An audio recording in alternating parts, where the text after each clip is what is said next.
The traditional ruler of Ihite in Orumba South local government area, Igwe Timothy Okodili Ifurunwa, has said that with his certification by the Anambra state government, the development of the community has commenced with renewed efforts.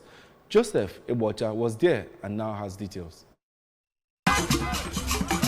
Speaking after he received a certificate of recognition from Govt.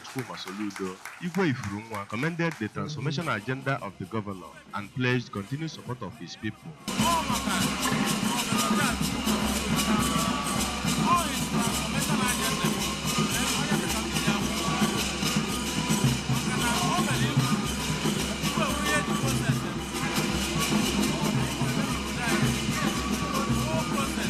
Govt.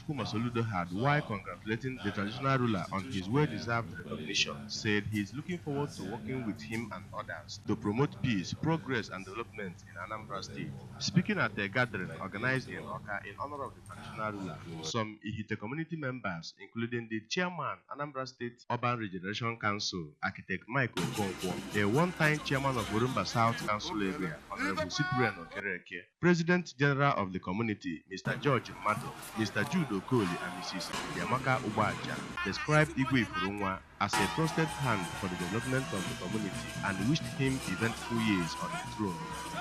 Some people fought the choice of the people of Ihite, but today the battle is ended and we have a traditional ruler recognized by Anambra state government. In Oka, Joseph Ebocha reporting for ABS News.